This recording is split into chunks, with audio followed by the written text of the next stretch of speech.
Good evening, everyone, and welcome to another edition of Awake in the World. It is Wednesday, the 16th of February. Already, February, halfway gone out the door. In the year 2022, if anyone's paying attention, we are live right now. Too much time on my hands. Time and space, being here but not, and more on ego. It is 6:30 p.m. Pacific Standard Time. You are live with the Tiger. Hello, hello, hello.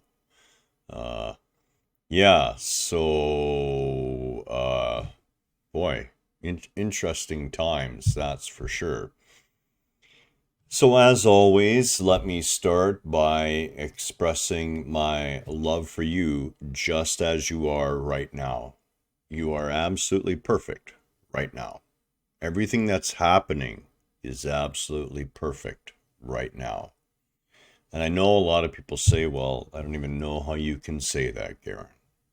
And it's not that in our perception, what we see is going on is perfect. It's that what is going on is perfect in what it's offering us. The ability to recognize that it doesn't serve us and then to choose again. And we always, always, always, always, always can make that new choice. I see Louisa's on. Hi, Louisa. How you doing? Kelly's just finishing up her piano lesson, and then she's heading out to handle something else after that. Nice to see you, as always.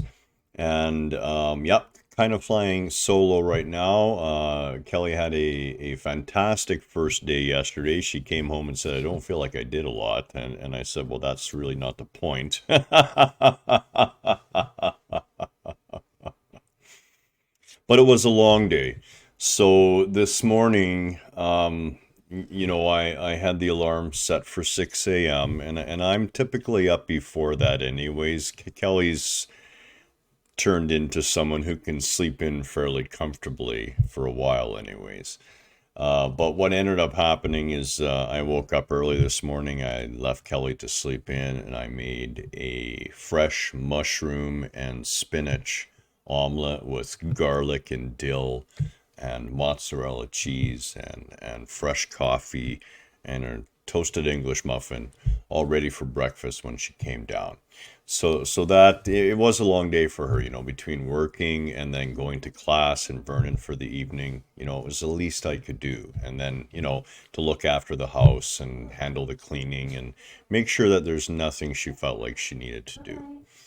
So what are we going to be talking about this evening? Well, as I said, Kelly's probably going to be running off. She's just finishing up her piano lesson now. We're going to talk about a number of things tonight.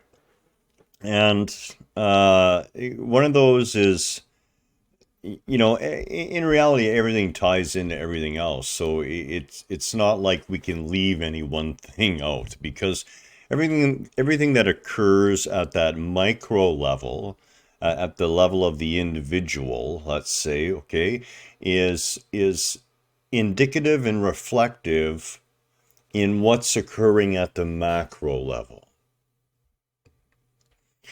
So I want to come back to again and comment, because a lot of people do think about this and a lot of people are possibly concerned about this.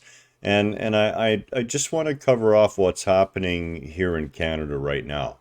And that is to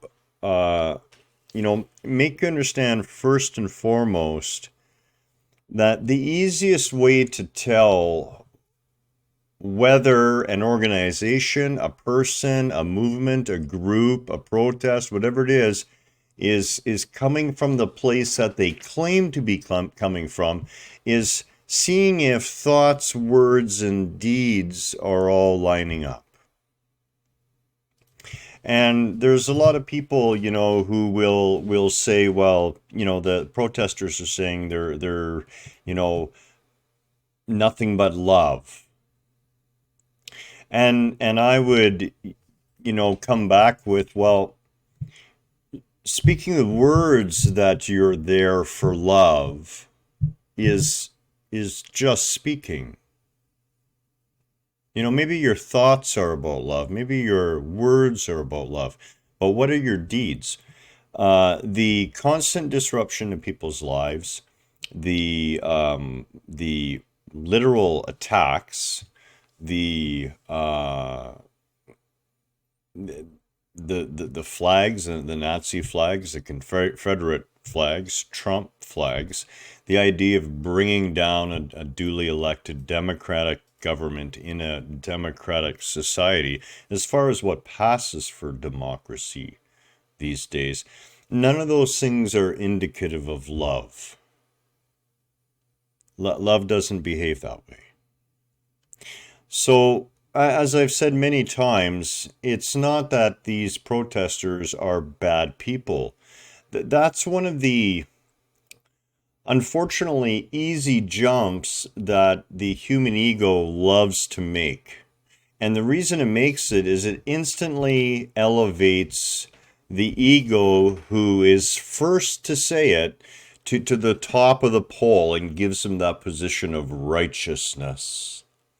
Okay, and that is the idea when you approach one of these protesters and you say, you know, your truck and the 16 hours a day of horn honking is causing me a lack of sleep, and I really want you to stop.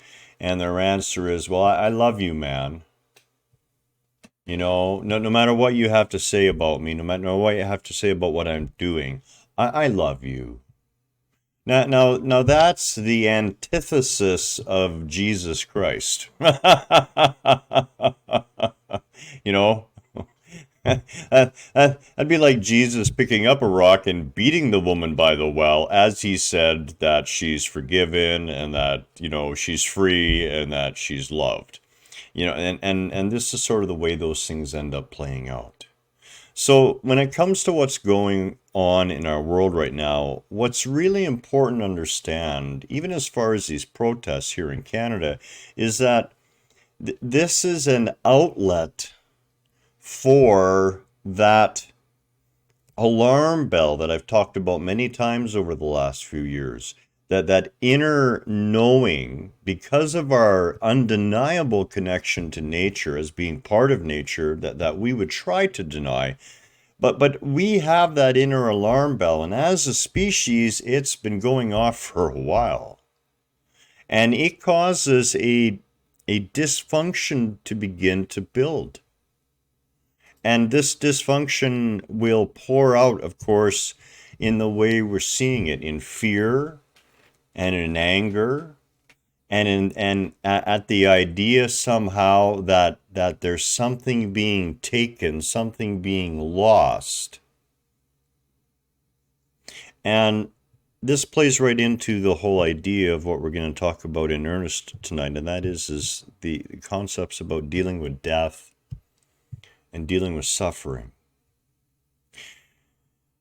Now, as someone who's had the experience of dying and has done my own share of suffering and also experienced a great deal of pain, I want to make sure we delineate each one so we understand what we're talking about. So death is really cessation as far as we're concerned. And if you don't know what cessation means, then I can't help you. No. Cessation is simply a stopping of, a ceasing of. So when we have a car that stops running and it's not going to ever run again, it's the death of the car. The car is no longer going to run.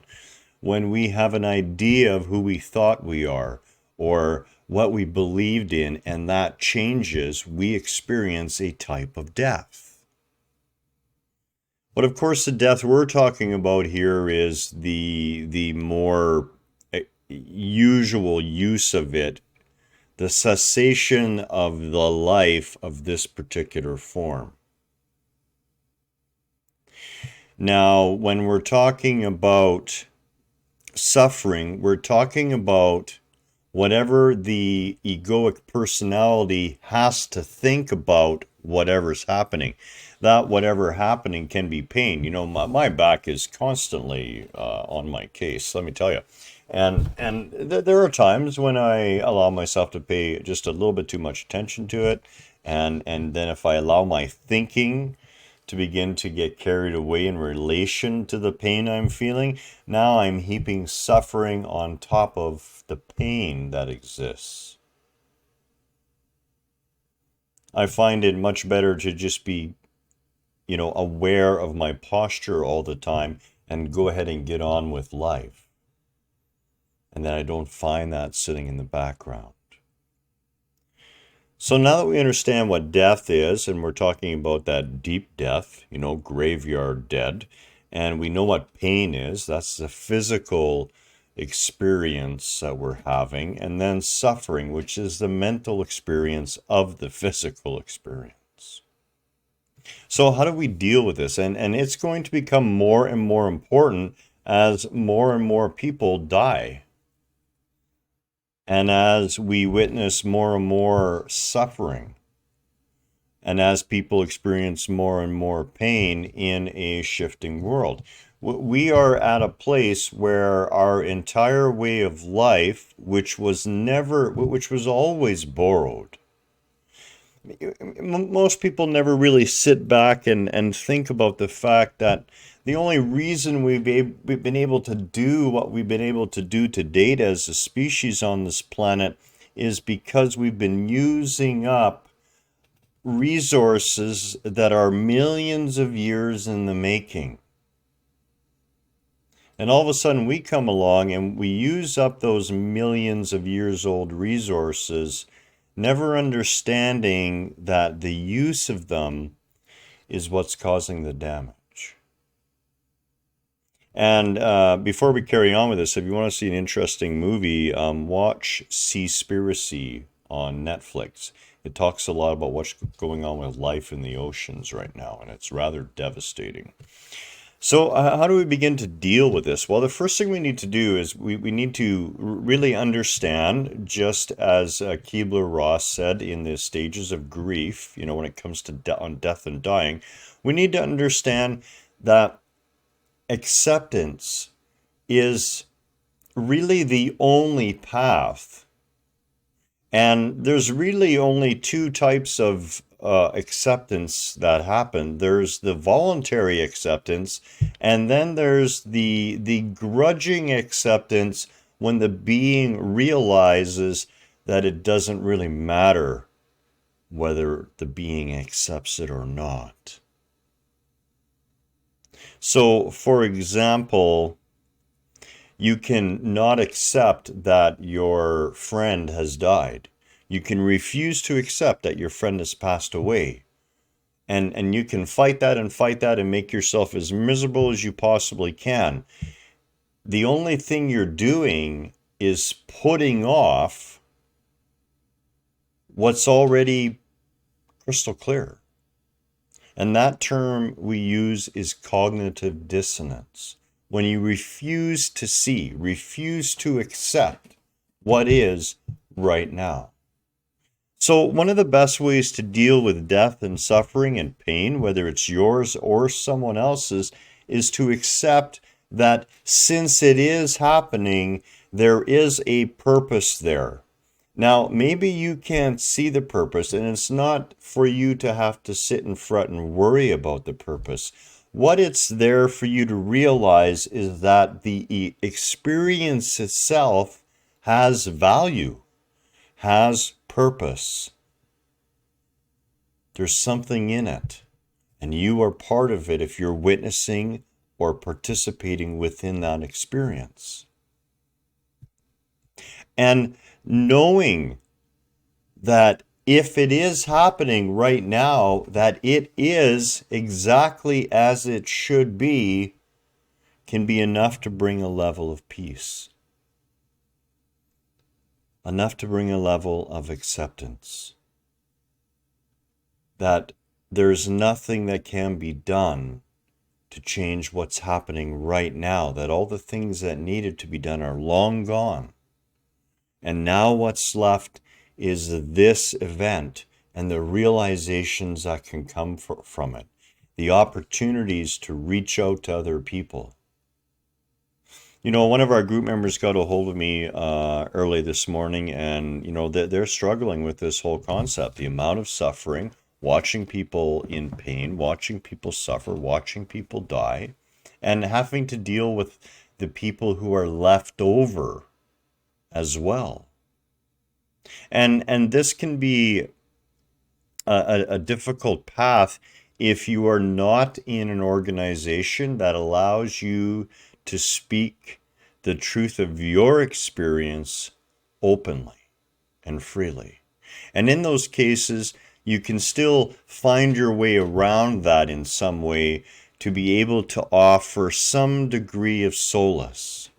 You know, I happened to be in the grocery store one day, and there was a native lady in a wheelchair, and she was being pushed by another native lady.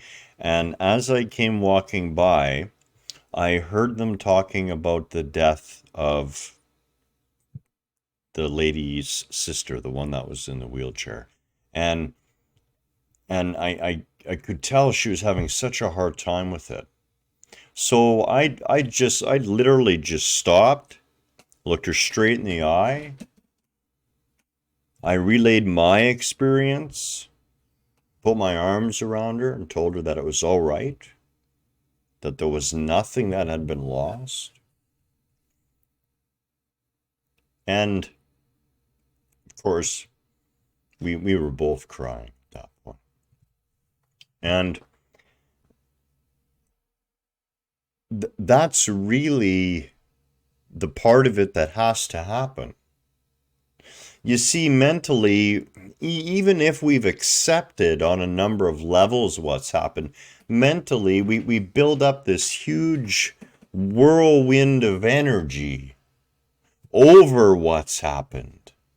All the thoughts that come up as a matter of programming, as a matter of our heritage and belief systems, they're not intentional. We're tuned into those frequencies.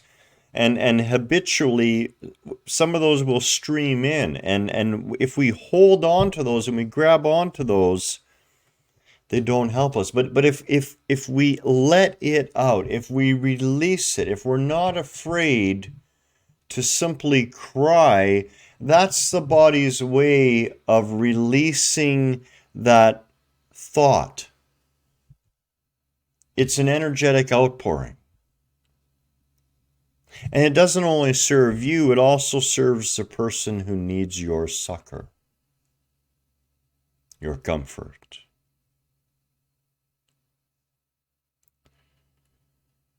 Keeping in mind at all times that this is a play is another big part in dealing with death. To understand that the death itself is but an illusion. No different than an actor dying on a movie, and then we see the actor on the news the next day. It's easy to think that we're the actor. I totally understand that. As a matter of fact, it still, on rare occasions, well, it's been a long time, but it does happen to me too, where I actually believe, even for just a moment, that I am the actor. What you think of yourself, your concept of I, all the experiences you claim you have had, and that really is summed up by what you thought about all the experiences that you think you've had. That's all part of the act. That's all part of the play. Because in truth, there aren't billions upon billions upon billions of actors. There is one actor, the capital A, that divine consciousness, manifesting itself in multitudinous form. Big word, don't try and spell it. And of those multitudinous forms, humanity, all 7.7 billion of us, are all forms of that one. all taking part in this grand illusion, this grand play we would call humanity and life on planet Earth, as if it was some sort of bad soap opera. So this plays right into being here but not being here. This illusion has purpose and meaning, and even though it is an illusion, it's not to be treated as such. And yet you are served best by always being aware that it is an illusion. That what you're experiencing is a play. Now, what is this really supposed to do? Well, when you realize it's a play, when you're fully willing to accept that you are a manifestation, a one-time, never to be seen again for all eternity manifestation of that divine consciousness, unique, special, never to be seen again, never seen before. Once you fully grasp that, once you fully accept that into the core of your being, you can literally remind yourself when you find yourself falling into the state of the act. When you begin to believe you're the actor, you can remind yourself that even though you are here enjoying this important and valuable journey, it is just a play. There will come a time, which you would call death, when you will finish your contract with this particular play. And you will come to understand fully the value of the illusion and what and who you truly are. So this idea of being here but not here really involves, for me, I equate it with the third eye. I have my physical eyes, which are involved in the illusion, which see other people as solid and witnesses and experiences the events and partakes in them. And then there is a silent observer centered in my being that only sees the light of other beings, that doesn't see solidity, that doesn't see problems, but simply guides, directives, directions, signposts to guide along the way. This brings us into another issue with ego, and that is dealing with the whole concept of conceptualizing what, to be honest, is far outside the human mind. And that subject, of course, is the whole idea of time. So, as our consciousness is designed here, time had to be created at some point to finalize our structure as an evolving civilization, but that's really all it's there for. It really doesn't serve any other purpose outside of scheduling. And when we buy into time too deeply, the ego goes right to work with that. So an example would be of, and I've seen Kelly do this, where she has decided that everything that she needs to do should be done by a certain time. And then I will find her rushing around in the kitchen and say, honey, it's Sunday. Why are you rushing around? There's nothing to do and nowhere to go. Well, I want to get all this stuff done by 2 o'clock. Why? Um, well, actually, I don't have a reason why it needs to be done by 2 o'clock. Oh, so why are you running around again? Why are you hurrying, working yourself up?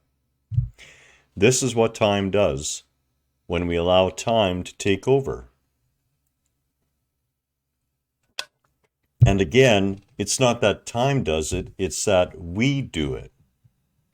Egoically, we use that.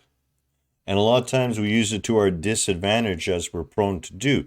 So the real understanding to have first and foremost is that the concept you have of the past is no more than storage in neural pathways.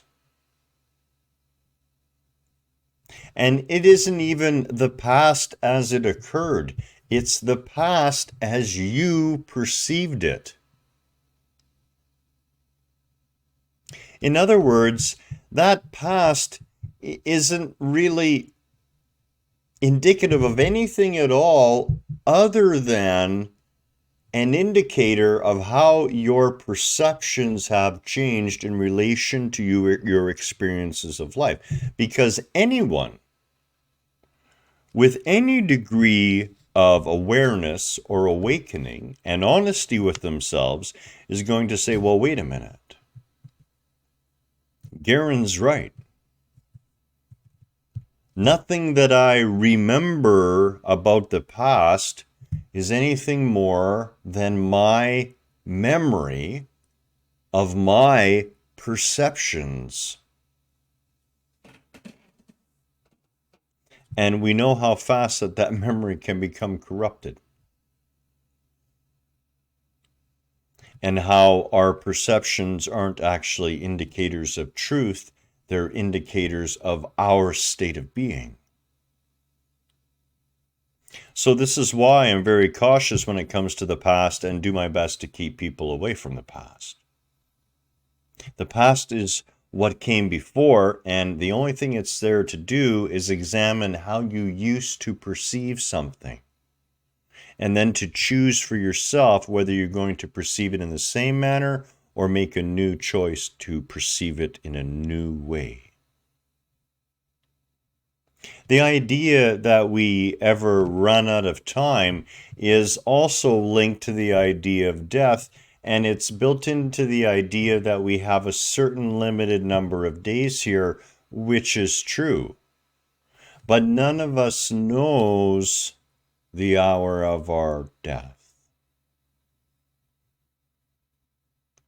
So what does that mean? Do we live a life in fear? Do we live a life marking time or thinking we have time or acting foolishly? You know, I've seen this go the other way where people will empty their bank accounts and sell off all their possessions and go off and spend a year galloping around the planet having a grand old time, and well, I didn't die, I didn't run out of time, I'm still here, now what do I do? That's not the direction we're going with this. What I'm trying to get across to you is that the concept that you have to hold yourself to time should only apply when necessary. When you have an appointment, when you have to show up to work on time, when you're supposed to be meeting someone, whatever the case may be. But outside of that, take your mind off of time. And the only way to truly do that is to anchor yourself right here in the present moment, to be totally present with whatever it is you're doing right here, right now.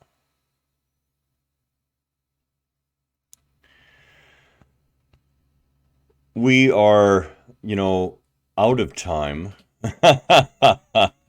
as far as the human species goes when it comes to our civilization and our response to the climate disruption going on. And we're beginning to see the unfortunate signs of how our behavior is going to go down. And we witness it right now And we see it in these protests. We've seen it in protests down in the States and across the planet. Now, as we've talked about many times before, and this is going to be the last point of the evening, we run into a real problem when we view ourselves through the concept that we're better than in some way, through that righteousness, through elevating ourselves up above someone. Because when we're in that situation and we're saying, I love you, it is a very disingenuous I love you. It isn't really I love you at all. It's using I love you as a sort of trump card to put yourself in that position of righteousness. And when we do that, what we're unconsciously saying, without saying out loud, is the people who are below us are the not righteous, not on the right side, not on God's side, not on the side of freedom, not on the side of Canada, whatever the case may be.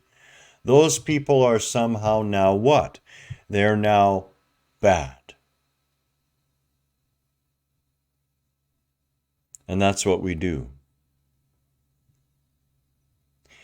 If you're going to say I love you to someone, you're going to have to be willing to live by that.